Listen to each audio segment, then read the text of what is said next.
Hey, what's up guys? John here. If you have a credit score between 680 and 700, which is average in America, you would now be locked into a 7.291% 30-year fixed loan.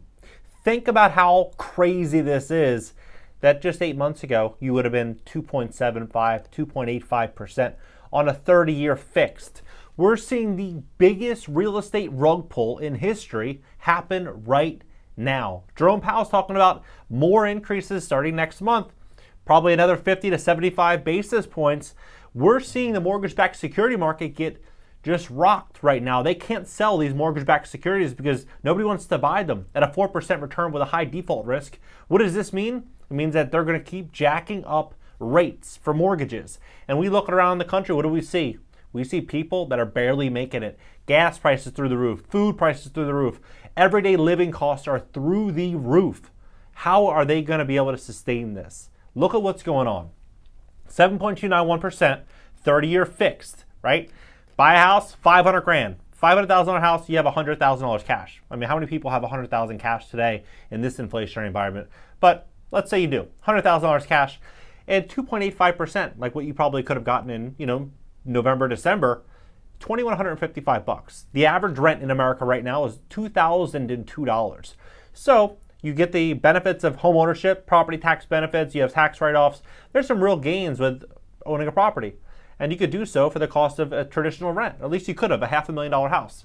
Now, to the same degree, same property, $500K, $100,000 down, $3,241. Who can afford this? $3,241 for a $500,000 house, right? Median household income in America is about $65,000. Average house price almost $400K. It's like $390. So you look at this, the difference is $969 per month extra. You also factor in the additional cost for utilities, right? What this really means, what we should all be paying attention to, is a couple really big factors that are cycling around. One is we have a very large population of people that are entering retirement early or intending to retire, between that 55 to 60 and up, right? And they have a lot of their money tied up in their house. And so what do people do when they need money? They generally refinance their property. How are they going to refinance their property? If they have a first, let's say at 3% or 4%, they'd have to come out and get a second at 7 or 7.5%, right? 7.5%. People are going to have a hard time doing that on fixed income. People are going to be pushed into selling their properties. What I think is very likely to happen here is we're going to have an affordability crisis to where people simply can't afford to buy properties at these current price points. So we could have, as Jerome Powell said yesterday in his own words, a resetting of prices. So if that does in fact happen, and we had this massive real estate bull run that occurred over the last couple of years, what are we going to see? We're likely going to see people running out of the housing market similar to what people would do. There were a fire in a movie theater and there's only 2 exit doors. Just running out, just sparing nothing, right? Just fully running out. That's what I think is very likely to happen here as we continue climbing 7.29% to 7.5% to 8% to 9%. This is where we're going, unless for some weird reason we start going back into QE, which is possible, quantitative easing. But even if that did in fact happen, let's just say it did happen, it would not be a long-term solution. It would be as if you're in a boat and there's a big hole at the bottom of the boat and someone hands you a bucket. All you can do is scoop out some water at a time, but eventually you're going to get tired and the boat's going to sink. The same thing would happen with this economy. You can't print money and print our way out of this long-term. This economy is in very, very, very big trouble.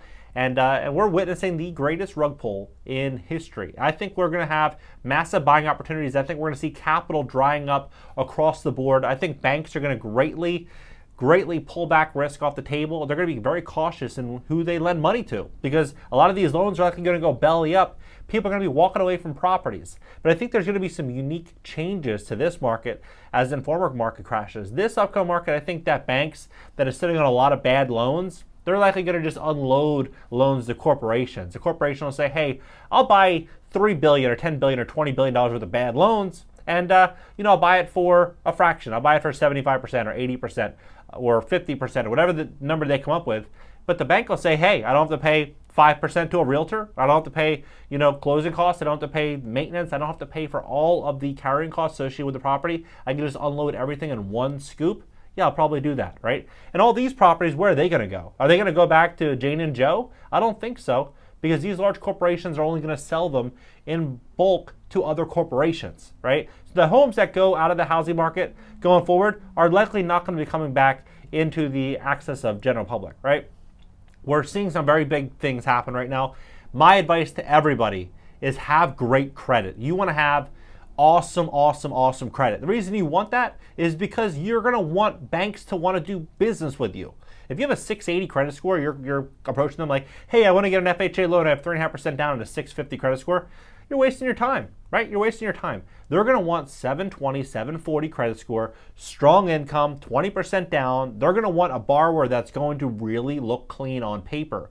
So make sure that's you if you intend to buy when the real estate market crashes. I see people all the time say, I was a real estate agent in Beverly Hills for over a decade, and I would see people say, hey, John, I'm going to buy when the market crashes, right? And then the market does set back or change.